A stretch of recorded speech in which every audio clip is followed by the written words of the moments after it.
Hammaga assalomu alaykum do'stlar. Xo'p, bugungi darsimiz Instagramdan qanaqa qilib noldan blogni yaratib, ochib, rivojlantirib, daromadga chiqish bo'yicha, ya'ni Instagram orqali daromad topish bo'yicha bo'ladi. Instagram orqali birinchi $1000 topishni sizga bosqichma-bosqich bugungi darsligimizda ko'rsatib o'taman. Uning uchun nima qilish kerak? Hammasini bugungi darsligimizda sizga o'zimni praktikamdan tushuntirib ko'rsatib beraman. Xo'p, bugungi darsimiz kimlar uchun? Hech qachon Instagramdan pul ishlamagan, hali pul ishlab ko'rmagan insonlar uchun juda ham foydali bo'ladi. Ya'ni har bitta o'zimni bosqichma-bosqich o'zimni praktikamdan ko'rsatib boraman. Undan tashqari sizga hech qanaqa rasxod qilmasdan turib, ortiqcha xarajatsiz birgina telefon bilan daromad topmoqchi bo'lgan insonlar uchun bugungi darsimiz to'g'ri keladi.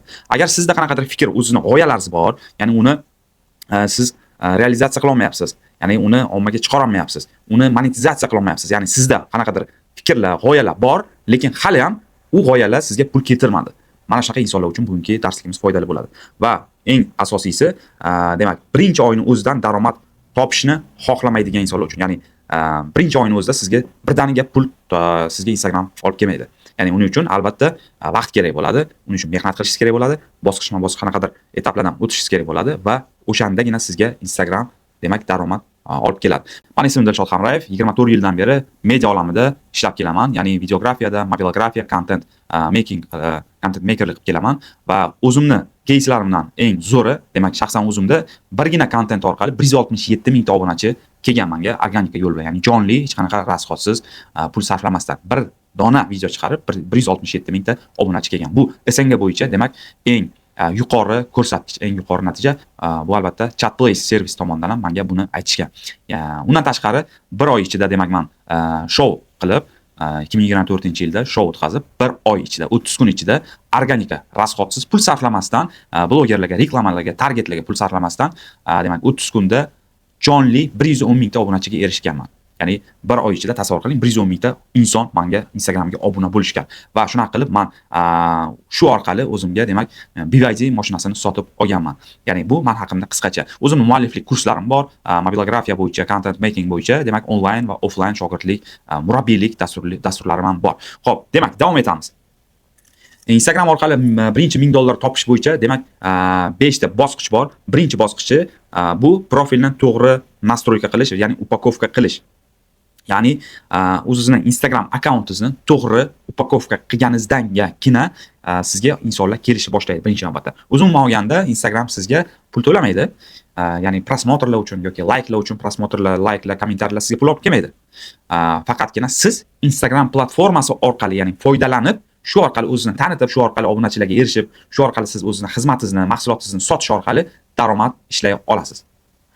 Uning uchun esa o'sha holatga chiqa olishingiz kerak, Instagram blogingizni rivojlantira olishingiz kerak va buning uchun sizga o'sha mana shu birinchi bosqich demak profil upakovkasi. Ikkinchisi demak content strategiya. To'g'ri content strategiya tuzish orqali siz tez va qisqa va to'g'ri erisha olasiz maqsadingizga. Uchinchisi demak auditoriyani jalb qilish orqali, organika yo'li orqali auditoriyaga erishish, ya'ni obunachilarni ko'tarish. To'rtinchisi demak tomoshabinlarni, ya'ni obunachilarni foyda, podpischilarga foyda bo'ladigan demak bilimlar berish, yechimlar berish ularga. Va beshinchisi mahsulot yoki xizmatingizni shu orqali sotish. Ya'ni sizda qanaqadir bo'lishi mumkin bilim bor, bo'lishi mumkin sizda qanaqadir mahsulot bor. Men o'zim bir necha xil yo'l orqali demak daromad topaman Instagram orqali. Birinchisi bu albatta o'zimni kurslarimni sotish orqali. Ya'ni meni o'zimning mahsulotim, mualliflik kurslarim bor, onlayn, offlayn kurslarim bor va shu orqali demak bir yilda bo'lishi mumkin 2 marta, 3 marta kurslarimni zapus qilib turib, shu orqali daromad topaman. Bu demak birinchi daromad topadigan yo'lim meni. Ikkinchi daromad topadigan yo'lim bu albatta konsultatsiya. Ya'ni insonlar konsultatsiyamga yoziladi, keladi. Ya'ni nima uchun, nima oladi ular mendan? Strategiya tuzib beraman. Ularni o'rganib chiqib, ularga to'g'ri yechim beraman. Amaliy o'zim praktikamdan nima qilsa to'g'ri направление, nima qilsa shaxsiy brend rivojlanadi, blogi rivojlanishi uchun nimalar qilish kerak. Ya'ni kompasni to'g'rilab beraman, lokatsiya qo'yib beraman. Ya'ni 1 yillik strategiya tuzib beraman. Mana shu uchun demak 1 soatlik konsultatsiyamga menga insonlar kelib yozilishadi va pul to'lashadi. Bu ikkinchi daromad topadigan yo'lim. Uchinchisi bu reklama orqali. Ya'ni har xil boshqa kompaniyalar, qanaqadir yo'nalishdagi tadbirkorlar reklama berishadi. Story yoki Reels post orqali demak o'sha har bitta qilgan reklamamga pul to'laydi. Bu meni 3-reklama orqali keladigan pulim. Chunki menda auditoriya bor hozirgi kunda 600 mingga yaqin. Demak 4-chi daromad topadigan yo'lim bu meni har xil tadbirkorlar bilan, ekspertlar bilan ishlaymiz. Ya'ni ularning Instagram profilini, Instagram akkauntini, YouTube'ini rivojlantirib beramiz. Ularga kontent qilib beramiz. Ya'ni reelslar, har xil videolar qilib beramiz, yuritib beramiz. Shaxsiy brendni rivojlantirishda yordam beramiz, ideya beramiz, syomka qilamiz, montaj qilamiz va mana shu uchun demak mijozlar bizga pul to'laydi. Bu demak mana 4-daromad topadigan yo'li. Va undan tashqari boshqa yana yo'llari ham bor. Bu asosiy daromad topiladigan yo'l. Ya'ni Instagram orqali menga mana shu 4 xil asosiy daromad keladigan manba. Siz ham xuddi shunaqa o'zini mahsulotingizni, demak, xizmatingizni sota olishingiz mumkin. O'sha boya aytganimdek, sizda nimadir zo'r bilim bor, informatsiya bor yoki qo'lingizda yaxshi mahsulot bor, lekin Instagramingizni rivojlantirmagansiz, haligacha sizni hech kim tanimaydi. Umuman olganda, boshqacha qilib aytadigan bo'lsak, siz eng zo'r mutaxassis, eng zo'r, bilmadim, professor bo'lishingiz mumkin, chempion bo'lishingiz mumkin, lekin buni o'zidan boshqa hech kim bilmaydi haligacha. Buning uchun nima qilishingiz kerak? Siz Instagram blogingizni rivojlantirishni boshlashingiz kerak. Bugundan, ertaga, indinga emas. U kun hech qachon kelmaydi. Bugun, hozir bor.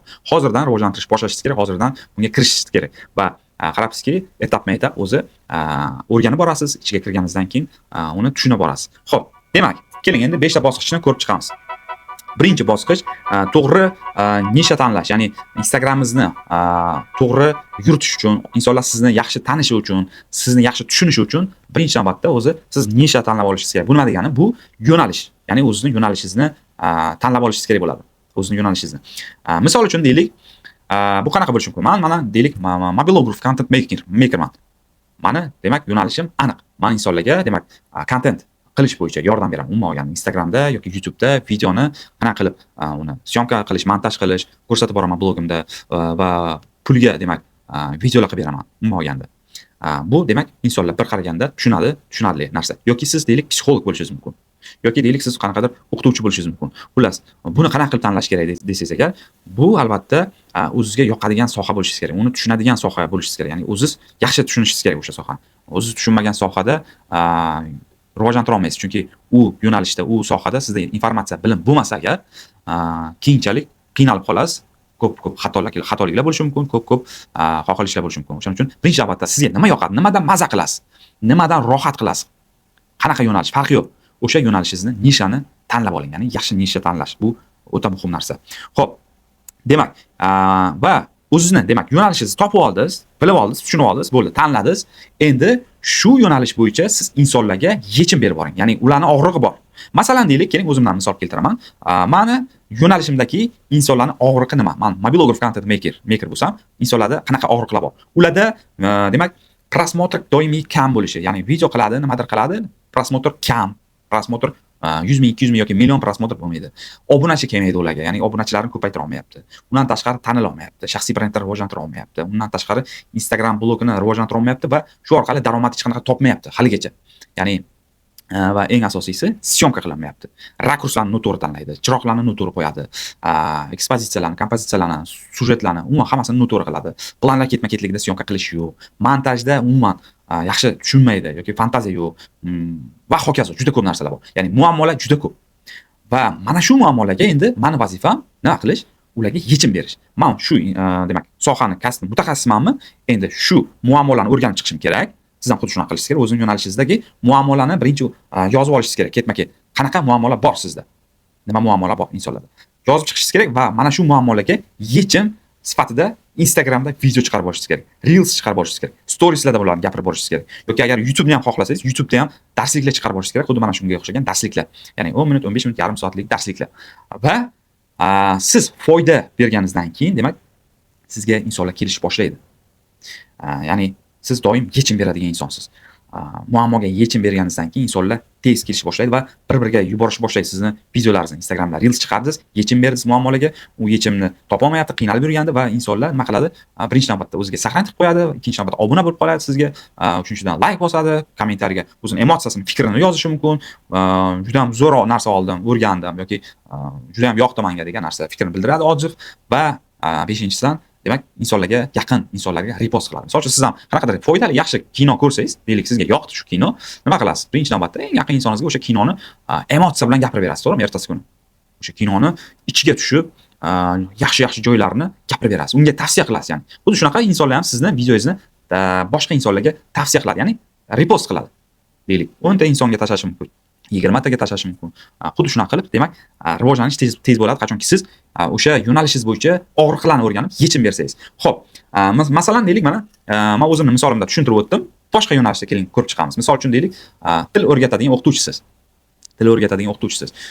Nima qilsa, demak, har kuni demak yangi 5 ta so'z yoki yangi 10 ta so'z o'rganishi mumkin. Uning uchun nima qilish kerak? Agar insonlarning o'ziga qoladigan bo'lsa, deylik, oylab bu narsaga borolmasligi mumkin. Chunki nimaga? Ular uchun bu juda qiyin, uni strategiyasini, uni yo'lini bilmaydi. Uni yo'lini siz juda ham oson yo'lini bilasiz. Chunki siz mutaxassissiz yoki siz psixologsiz, deylik. Psixolog. Odamlarning muammosi juda ko'p. Misol uchun stress, har xil qo'rquvlar bo'lishi mumkin, oilaviy qanaqadir munosabatlarda muammolar bo'lishi mumkin yoki pul bo'yicha muammolar bo'lishi mumkin va hokazo. Ya'ni o'sha muammolarni o'rganib chiqib, ularga yechim sifatida demak instrument berib borishingiz mumkin. Ya'ni instrument degani bu o'sha reelslaringizda, videolaringizda ularga yechim berib borasiz. Bu juda ham muhim narsa. Men aynan shunaqa qilib, demak, o'zim 1,5 yil oldin Instagram profilimni boshlagan bo'lsam, o'zimning shaxsiy brendim ustida boshlagan bo'lsam, 1,5 yil oldin, почти 2 yil bo'lib qoldi va har kuni, ya'ni har bitta reelsimda o'rgatib borganman tekinga. Qaysidir pulli kurslarda o'rgatilmaydigan narsalarni, hattoki men o'sha syomka bo'yicha, montaj bo'yicha, lifehacklarni, har xil narsalarni, qiziqarli kreativ narsalarni o'rgatib berib borganman tekinga reelslarda. Va mana shu uchun ham men Instagram profilim juda tez rivojlandi, juda tez ko'tarildi. 1,5 yil ichida 500 million obunachiga erishdim. Bu hech qanaqa target, reklama, pul sarflamasdan o'zi keldi. Ya'ni har kuni menga hozirgi kunda ham 1000 ta, 2000 ta, 3000 tagacha bu passiv holatimda kelib turadi. Mana hozir yaqinda o'zimga o'zim challenge boshlab turib 3 oylik challenge e'lon qilaman va 3 oy davomida foydali, qiziqarli, kreativ kontentlar berish boshlayman. Har kuni reels chiqarish boshlayman va meni ahvatlarim yanada oshadi va o'sha kuniga deylik 5000 ta, 10000 tagacha chiqaman. Ya'ni obunachi kelish, trafik kuchayadi. Va buni siz ham qila olasiz. Men qila oldimmi? Siz ham qilishingiz mumkin. Buni faqatgina men qilaman yoki men qila olaman degan narsa emas. Faqat buni yo'lini bilishingiz kerak va dangasalik qilmasligingiz kerak va boshlashingiz kerak. Bo'ldi. Hech qanaqa siri yo'q, ishoning. Xo'p, davom etamiz.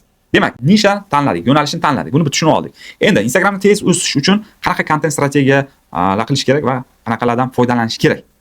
Demak, hozir aytib o'tdim. Endi uni ichiga kiramiz. Birinchi navbatda o'rgatuvchi narsalar, ya'ni o'sha narsani qanaqa qilib qilish. Ya'ni muammoni bildingiz, tushundingiz, o'rganib chiqdingiz, muammolar bor. Endi o'sha muammoni yechimini qanaqa qilib o'sha yechimdan chiqish bo'yicha, ya'ni siz o'rgatuvchi kontentlar qilishingiz kerak. Meni misolimda, misol uchun tutorial, ya'ni o'sha qanaqadir qiziqarli syomka yoki qiziqarli montajni ko'rsataman. Birinchi tayyor holatini ko'rsataman. Deylik, mana shu narsani hozir sizga 1 minut ichida qanaqa qilib yasashni, ya'ni qanaqa qilib shunaqa video olishni o'rgataman. Xo'p, buning uchun bizga 3 ta kadr kerak bo'ladi. Birinchisi mana bu, ikkinchisi mana bu, uchinchisi mana bu. Va shunaqa kadrlarni oldik. Endi CapCutga kiramiz, montajda mana bunaqa narsa qilamiz, bunaqa qilamiz, bunaqa. Ya'ni qadam-qadam men hammasini ko'rsatib beraman, o'rgataman. Va buni siz ham takrorlasangiz, sizda ham o'xshaydi.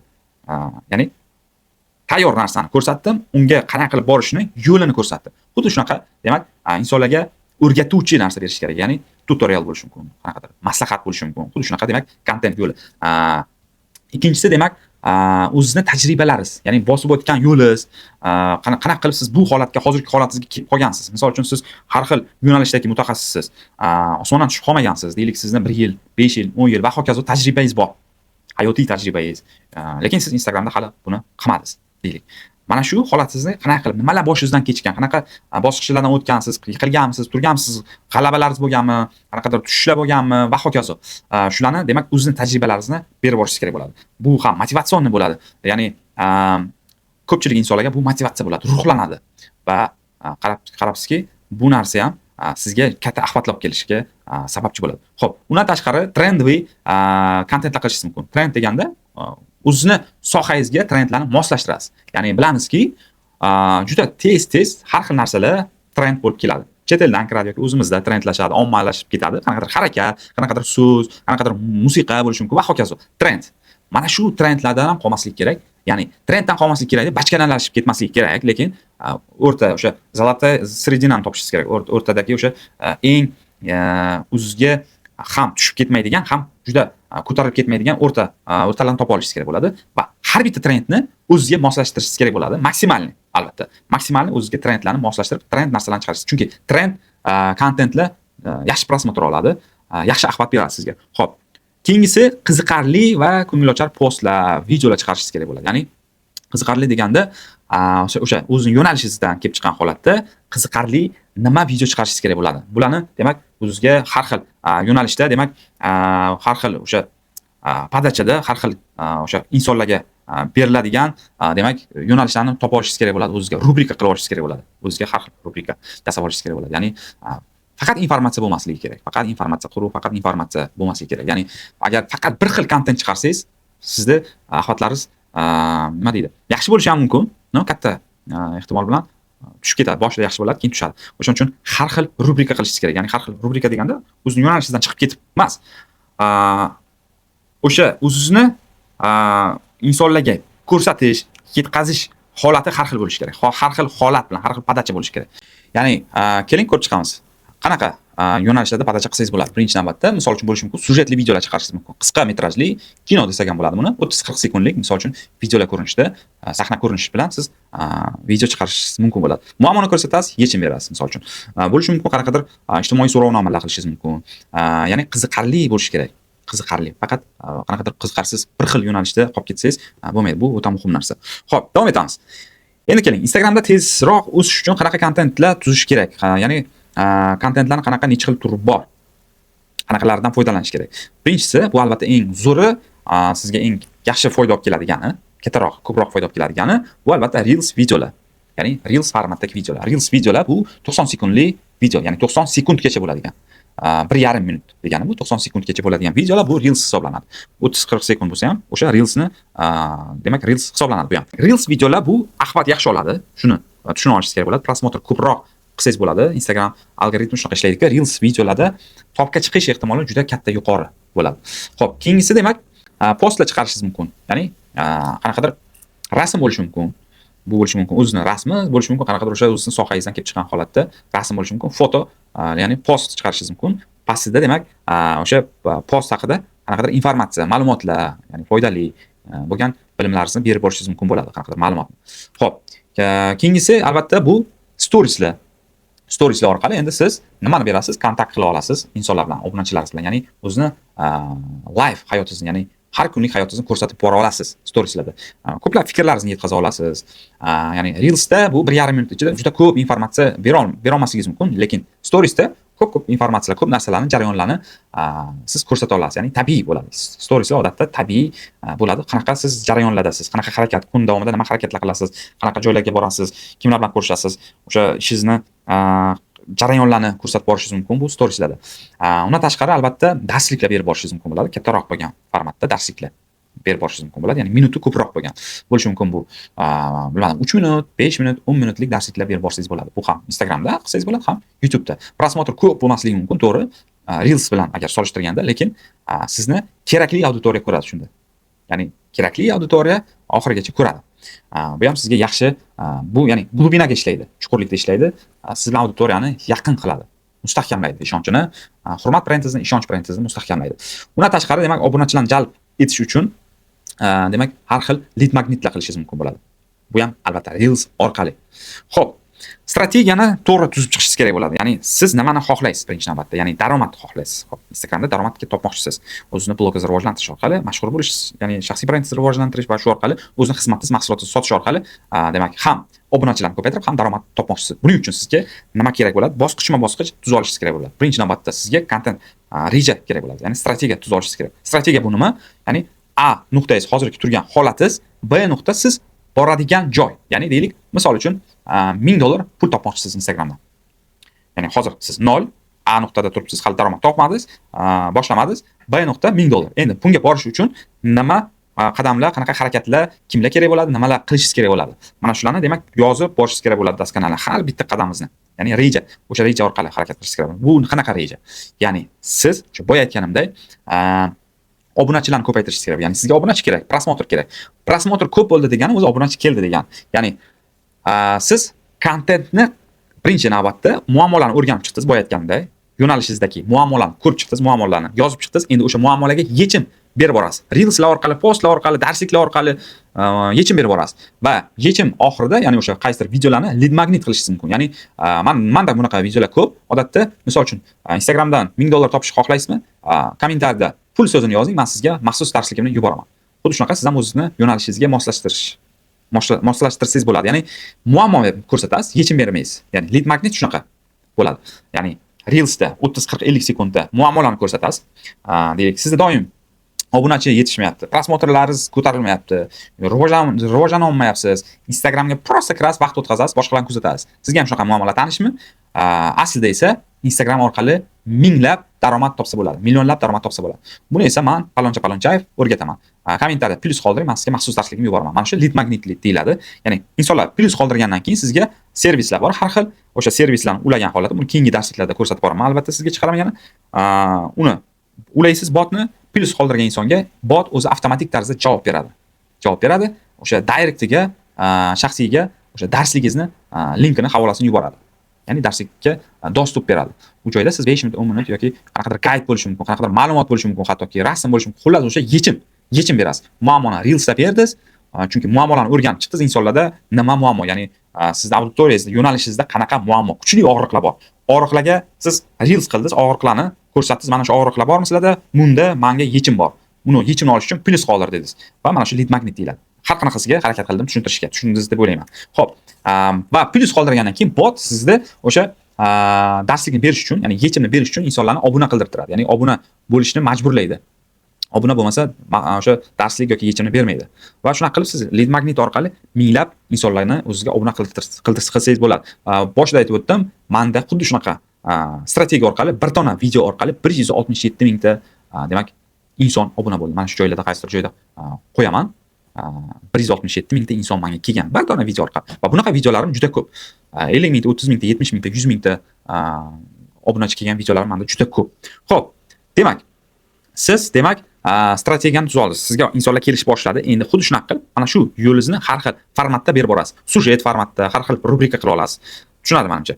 Va shaxsiyatingizni ochadigan kontentlar ham qilishingiz kerak bo'ladi. Shaxsiyat deganda o'zini o'sha fikrlashingizni, qanaqa yo'llardan bosib o'tdingiz, mana shularni ham chiqarib borishingiz kerak bo'ladi. Xo'p, yana qanaqa strategiyalardan foydalanish mumkin? Ma'lumot beruvchi postlar haqida aytib o'tdim. Motivatsiya beradigan postlar qilishingiz kerak bo'ladi. Ya'ni siz og'riqni bildingiz, o'sha og'riqdan qanaqa qilib yechim olgansiz, nimalar qilgansiz, qanaqa qilib yechim topib chiqib ketgansiz, mana shular haqida demak motivatsion videolar chiqarib borsangiz bo'ladi. Va odzivlar, ya'ni o'sha o'zini mijozlaringiz bo'lishi mumkin. Agar sizda shunaqa bo'lsa, yo'nalishga qarab albatta, mijozlarning fikri, mijozdan olgan natijasi, odziv yoki agar sizda mijoz bo'lmasa, agar sizning yo'nalishingizda bu o'zingizga to'g'rilasangiz bo'ladi. Ya'ni o'zingizni odzivingiz qanaqa, ya'ni o'sha bosqichda qanaqa bo'ldi, to posli, qanaqa his qildingiz, qanaqa edi, qanaqa bo'ldi. Odziv bu juda ham muhim. Undan tashqari hayot tarzingizni qisqacha o'sha buni aytib o'tdim, tushuntirib aytib ko'rsatib borishingiz kerak bo'ladi. Ya'ni o'sha shaxsiyat deyiladi bu. Qanaqa siz boshlagansiz, bu qanaqa bu sohaga kirib kelgansiz, nimaga bu sohani tanladingiz, misol uchun. Nimasi yoqadi, qanaqa joyda qiynalgansiz, qaysi vaqtda siz ko'tarildingiz yoki tushunib yetdingiz yoki daromad topdingiz va hokazo. Xullas o'zizni o'sha yo'nalishingiz, o'zizni hayotingiz bo'yicha demak qadamlaringizni ko'rsatib tushuntirib borasiz. Ya'ni ko'rsatib degani o'sha gapirib berasiz. Qanaqa jarayonlardan bosib o'tganingizni. Xo'p, demak sizga obunachilar kelish boshladi, lead magnetlar, foydali maslahatlar berib bordik, o'rgatuvchi narsalar, motivatsion videolar chiqarish boshladik. Endi sizga auditoriya kelish boshladi. Ya'ni loyalniy, sadoqatli, organika yo'l bilan, ya'ni tabiiy yo'l bilan o'zi obuna bo'lish boshladi insonlar. Ya'ni siz bosqichma-bosqich 5 mingta obunachiga chiqdingiz, 10 mingta bosqich chiqdingiz, deylik 20 mingta, 50 mingta, 100 mingta va hokazo. Buni oxiri yo'q. Qachondir millionga chiqasiz, qachondir 2 millionga. Mana yaqinda hozir mana boya aytib o'tdim, 3 oylik challenge boshlab turib, strategiya tuzib oldim va 3 oyda million podpischga chiqmoqchiman. Xudo xolasa. Buni albatta storieslarimda, reelslarda ko'rsatib boraman. Buni kadr ortida ham jarayonlarni hammasini albatta ko'rsatib boraman. Demak, sizga auditoriya keldi, obunachilar bor ma'lum bir miqdorda. Endi sizga o'zi reklamodatellar chiqish boshlaydi. Ya'ni reklama tushishni boshlaydi sizga. Ya'ni o'sha monetizatsiya qilishga kirishamiz. Bu vaqtgacha siz sabr qilishingiz kerak. Ya'ni auditoriyani yig'ishga, sifatli auditoriyani yig'ishga, prosmotrlaringizni, axlatlaringizni ko'tarib olishga, o'zingizni maksimalniy inson sifatida, maksimalniy o'sha ekspert sifatida ochib berishingiz kerak. O'sha boya aytgan rubrika, har xil yo'nalishlar bilan. Ya'ni bitta kirganda inson sizni tushunib yetishi kerak. Bu qanaqa inson, nima yordam beradi va bu blogdan men nima olaman. Ya'ni upakovka to'g'ri bo'lishi kerak. Kontentlar to'g'ri bo'lishi kerak. Shunchaki rasm joylash kerak, shunchaki video chiqarishim kerak degan fikr bo'lmasin. Rejasiz harakat nolga teng. Endi sizga reklama tushishni boshlaydi. Har xil yo'nalish kompaniyalardan, firmalardan, tadbirkorlardan va stories, post, reelslarni narxini o'ziga demak moslashtirib olib, kelishib olib, siz reklama qilish orqali ularni daromad topishingiz mumkin. Daromad monetizatsiya qilishni boshlaysiz. Va bu bo'lishi mumkin, yana brendlar bilan, brand face bo'lishingiz mumkin. Qaysidir kompaniyalarni demak yuzi bo'lishingiz mumkin. Ambasador bo'lishingiz mumkin. Ya'ni siz o'zingizning darajangizga o'sha chiqa oldingiz. Deylik, 50 mingta yoki 100 mingta yoki 200 mingta podpischga chiqdingiz. Sizni o'sha auditoriya taniydi, shaxsiy brendingiz o'sha rivojlandi, mutaxassis sifatida, ekspert sifatida sizni уже auditoriya taniydi, biladi. Endi siz shunchaki inson emassiz, siz sizni ko'rganda ko'chada bloger deb bilishadi, bilmadim, ekspert deb bilishadi, mutaxassis zo'r deb bilishadi. Xullas, ko'chada yurganingizda уже rasmga tushishni boshlaydi insonlar kelib siz bilan, "Men siz muxlisizman, men sizni kuzataman" deydigan gaplar boshlanadi. Bu juda ham yoqimli. Mana shu narsani hozir his qilib, nol bo'lgan vaqtingizda boshlashingiz kerak. Ya'ni rohati bor buni. Endi sizga kompaniyalar brend, ya'ni brand face bo'lishingizni, ambassador bo'lishingizni, ularning yuzi bo'lishini taklif qiladi. Bu demak ikkinchi sizga keladigan daromad bo'lishi mumkin. Ya'ni sizga yo'nalishingizga to'g'ri keladigan har xil kompaniyalar chiqishni boshlaydi sizga. Siz bilan shunaqa kelishsak bo'ladimi? Oylik, yillik kelishuvlar qilib turib, shartnomalar qilib boshlaysiz. Bu demak yaxshigina daromad manbai. Xuddi shunaqa sizga brand face bo'lishingiz uchun taklif bo'lganda kelishasiz. Sizga tavsiyam, unaqa juda katta narx qo'yib qo'ymang boshlanishiga. Aslida u boshqa kompaniyalarga siz face bo'lish orqali ham yanada siz rivojlanasiz aslida. Chunki u kompaniyalar targetga, o'zini marketingiga, o'zini Instagramiga pul ajratadi yaxshigina. Siz prosta yuz bo'lasiz, to'g'ri, lekin ular prosmotr ko'proq bo'lishiga, yanada rivojlanishiga o'sha Instagram akkaunti pul tashlaydi, harakat qiladi. Bu degani sizni ko'proq insonlar yana ko'rish boshladi degani. Bu albatta juda ham zo'r. Ya'ni proses tezlashadi 2-3 barobarga. Xo'p, undan tashqari o'zingizning mahsulotingizni yoki xizmatingizni sotishingiz mumkin. Deylik, qanaqadir mahsulotingiz bor sizda. Qanaqadir xizmatingiz bor. Buni ham o'sha sotishingiz mumkin. Chunki sizda o'sha auditoriya bor. 50 ming, 100 ming yoki 200 mingta. Bu orqali monetizatsiya qilishingiz mumkin. Xo'p. Ya'ni konsultatsiya sotishingiz mumkin undan tashqari menga o'xshagan. Ya'ni yo'nalishlar juda ham ko'p. Sizga auditoriya bo'lsa bo'ldi. Hozirgi kunda auditoriya bu juda ham qimmatli resurs hisoblanadi. Kimda auditoriya bo'lsa, u inson boy hisoblanadi. Men shunaqa hisoblayman, shaxsiy fikrim. Demak, xulosa qilib o'tamiz. Demak, nimalar qilish kerak ekan? To'g'ri nisha, to'g'ri yo'nalish tanlab, uni content strategiyasini tuzib chiqishingiz kerak bo'ladi. Ya'ni 6 oylik yoki 1 yillik content planingizni tuzib olishingiz kerak bo'ladi. Nimalar qilishingiz kerak? Nimalar qilmoqchisiz? Sizga obunachi kelish uchun, podpischi kelish uchun, prosmotorlar kelish uchun, mashhur bo'lish uchun, sotuvlar bo'lish uchun qanaqa content qilishingiz kerak? Qanaqa auditoriyangizni og'riqlari bor, ularni qanaqa qiynaydigan muammolar bor, ularni topib turib, o'shalarga yechim sifatida har xil reels videolarni, darsliklarni chiqarib borishingiz kerak. Bularni endi siz strategiya tuzib chiqishingiz kerak bo'ladi, rejasini. Auditoriyangizni rivojlantirish uchun har xil formatda reelslarni o'ylab topishingiz kerak bo'ladi. Bu aytganda sujetli, ko'chaga chiqib aprosnik, ya'ni ijtimoiy so'rovnoma qilishingiz mumkin bo'ladi insonlarning ichiga kirib turib. Deylik, misol uchun, meni misolimda chiqib nima qilish mumkin? Mobilografiya orqali oyiga necha pul topsa bo'ladi deb o'ylaysiz. Har kim o'zining fikrini aytadi. Misol uchun, kimdir $500 deyishi mumkin, kimdir $100 deyishi mumkin, kimdir 2000 deyishi mumkin, kimdir 5000 deyishi mumkin va hokazo. Kimdir bilmasligi ham mumkin bu sohani. Bu normal holat. Xuddi shunaqa. Odatda biz mijozlarda shunaqa aprosniklar qilganimizda, har xil yo'nalishlar qilib ko'rganmiz, yaxshi prosmotr bo'ladi odatda. Bunaqa narsalar, aprosniklar juda qiziq insonlarga. Xo'p, undan tashqari demak, xulosa qilamiz, monetizatsiya qilishni siz rivojlantirish orqali o'sha yo'nalishga borishingiz kerak bo'ladi. Ya'ni nisha tanladingiz, strategiya tuzdingiz, auditoriyani o'rganib chiqdingiz, muammolarga ularga yechim berdingiz, har xil formatda. Endi monetizatsiya, ya'ni o'zini xizmatlaringizni, o'zini uslugalaringizni, mahsulotlaringizni sotishni siz reelslarning oxirida taklif berib o'tishingiz kerak bo'ladi. Ya'ni reklamalar tushishga harakat qilishingiz kerak bo'ladi. Va albatta o'sha strategiyangizga sodiq qolishingiz kerak bo'ladi. Ya'ni doim o'sha plan bo'yicha ketishingiz kerak bo'ladi. Esingizdan chiqib. Ko'pchilik nima qiladi? Boshida bitta motivatsiya oladida, bo'ldi, keyin yana bemalol bo'ladi. 5 mingta, 10 mingta obunachi kelgandan keyin sekinlashib qoladi. Unaqa qilish kerak emas. Siz 100 mingtaga reja tuzdingizmi? 100 mingtaga borish uchun nimalar qilishingiz kerak edi? O'sha reja bo'yicha oxirigacha, to erishmagunizcha umuman to'xtamasligingiz kerak. Agarda siz mana shu aytib o'tgan narsalarni, ya'ni Instagramingiz noldan chiqib, rivojlantirib, strategiyalar tuzib, daromadga chiqishni o'rganishni xohlasangiz, menda bunday yechim bor. Mana Insta Business degan kursim bor. Bunga yozilsangiz bo'ladi. Buning ichida men hamma narsani o'zimning praktikamni, o'zimning amaliyotimdan boshlanib o'tgan mijozlarimizda qo'llaydigan strategiyalarni tuzib beraman. Ya'ni ko'rsatib beraman, o'rgataman.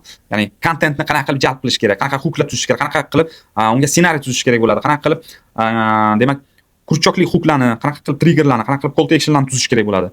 Ssenariyni qanaqa qilib o'zingizga moslashtirsangiz bo'ladi. Sun'iy intellektlardan qanaqa qilib foydalansangiz bo'ladi. Hammasini ko'rsatib beraman. Bu narsani hammasini o'rgataman. Insta Business kursimda men qanaqa qilib bir dona video orqali 167 mingta obunachiga erishganman. Mana shuni obzor, ya'ni razbor qilib, tahlil qilib, nima instrumentlar ishlatganman. U yerda juda ko'p instrumentlar ishlatganman. Chunki o'zidan o'zi 167 mingta odam kelmagan.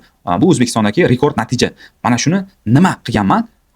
Qanaqa strategiya qo'llaganman, hammasini demak men shu kursda o'rgataman. Buni o'zingizga moslashtirib turib, siz ham takrorlaysiz. Va qanaqa qilib men 1,5 yil ichida 550 mingdan ortiq obunachiga, ya'ni yarim milliondan ortiq obunachiga erishdim. Nima strategiya tuzdim? Qanaqa kontentlar qildim? Nimalarga e'tibor qildim? Qaysi joyi o'xshamadi, qaysi joyi o'xshadi? Hammasini demak ko'rsatib, o'zimning amaliyotimdan ko'rsatib boraman. Shaxsiy brendimni qanaqa qilib men qurdim va demak o'sha jarayonda nimalar bo'ldi ipidan ignasigacha mana shu demak Insta Business kursida demak tushuntirib boraman. Shaxsiy brendni qanaqa qilib qurish darsliklari bo'ladi. Qanaqa qilib shaxsiy brendni noldan boshlab to'g'ri va tez qurish bo'yicha o'rgatib boraman. Ya'ni raqobatchilarni analiz qilish, pozitsiyalash, o'zingizni to'g'ri bozorga kirib borish, o'zingizni to'g'ri podxod qilish va mingta kontent yaratish qoidasi bor. O'sha har xil demak formatda kontent turlari ko'p. Juda ham bugungi darsligimizda hammasini man sizlarga gapirib bera olmayman. Buni albatta kursda doskонально tushuntirib ko'rsatib boraman va qanaqa strategiya orqali natijaga erishish imkoniyatini qanaqa tezlashtirsa bo'ladi, protsessni qanaqa tezlashtirsa bo'ladi, qanaqa kollaboratsiya, qanaqa info povodlar qilsa bo'ladi. Bular haqida bo'ladi. Demak, Insta Business kursida hammasini to'liq bosqichma-bosqich o'rgatib boraman. Demak, bu hammasi aytib o'tgan narsalarim onlayn formatda bo'ladi. Insta Business deb mualliflik deb nomlagan kursimda bo'ladi. Mualliflik kursim bu. Hammasi onlayn formatda bo'ladi. Siz O'zbekistonning qaysi joyida bo'lishingizdan qat'iy nazar yoki qaysi davlatda bo'lishingizdan qat'iy nazar noldan Instagramingizni, blogingizni rivojlantirib, qurib, bosqichma-bosqich podpischiklarni ko'paytirib, prosmotrlarni ko'paytirib, o'zini tanitib, to'g'ri pozitsiyalab, o'zini obunachilarni erishib, o'zini daromadingizga birinchi daromadingizga chiqish bo'yicha demak hammasini noldan daromadgacha ko'rsatib o'rgatib boraman. Xo'p, demak, Insta Business kursi kimlar uchun to'g'ri keladi? Instagramda hali daromad topmaganlar uchun to'g'ri keladi. Ya'ni yangi insonlar, ya'ni blogini hali rivojlantira olmagan, nimadir harakatlar qilgan, lekin hali ham o'xshamagan insonlar uchun to'g'ri keladi. Birgina telefon orqali daromad topishni xohlagan insonlar uchun to'g'ri keladi. Ya'ni sizga kamera, notebook, nimadir ko'p narsa kerak emas. Ya'ni katta rasxod qilishingiz kerak emas. Telefon bormi, sizda bo'ldi, yetadi, boshlanishiga yetadi. Mana shunaqa insonlar uchun to'g'ri keladi. Shaxsiy brendini rivojlantirmoqchi, shaxsiy brendini to'g'ri qurmoqchi bo'lgan insonlar uchun to'g'ri keladi. Kontent chiqarishni bilmaydigan insonlar uchun, ya'ni ssenariy tuzish bilmaydi, huklarni to'g'ri qilish bilmaydi, instrumentlar qanaqa qo'shish kerak bilmaydi. Mana shunaqa insonlar uchun demak to'g'ri keladi. Bu kursda nima olasiz? Instagram sirlarini hammasini bilib olasiz. Qanaqa algoritmlar bor, qanaqa ishlaydi, nima qilsa prosmotrlar ko'p bo'ladi, qanaqa instrumentlar qilish kerak, qaysi joyda nimalar qilish kerak, hammasini o'rganib olasiz. Strategiyani to'g'ri tuzishni, 6 oylik, 1 yillik strategiya tuzishni, tez o'sishni, to'g'ri o'sishni o'rganib olasiz. Va eng muhimi, daromadga chiqadigan, daromadga olib boradigan rejani sizga beraman. Demak, kursga ro'yxatdan o'tish uchun albatta pastda, videoni pastida demak havola qoldiraman, raqam qoldiraman, informatsiya, ma'lumot qoldiraman, kirib bemalol yana to'liq ma'lumot olishingiz mumkin bo'ladi, bog'lanib biz bilan. Demak, men qila oldimmi? Albatta siz ham qila olasiz. Hozirgi kunda Instagram orqali daromad topayotganlar juda ham ko'p. Nima uchun siz qilmasligingiz kerak? Buni yo'lini o'rgansangiz, albatta siz ham qila olasiz. Demak, men bu narsaga erishdimmi? Yarim million obunachiga erishdimmi? 1,5 yil ichida siz ham erisha olishingiz mumkin bo'ladi. Faqat mehnat kerak, harakat kerak, to'g'ri reja, strategiya kerak bo'ldi. Hammalaringizga rahmat. Foydali bo'ldi deb umid qilaman. Nima insight oldingiz bugungi darslikdan? Qanaqa yechim oldingiz? Qaysi joy sizga yoqdi? Fikringizni kommentariyada yozib qoldiring albatta. Sahifamga obuna bo'ling. Bundan keyin ko'plab foydali videolarni sizga chiqarib boraman. Xayr, ko'rishguncha.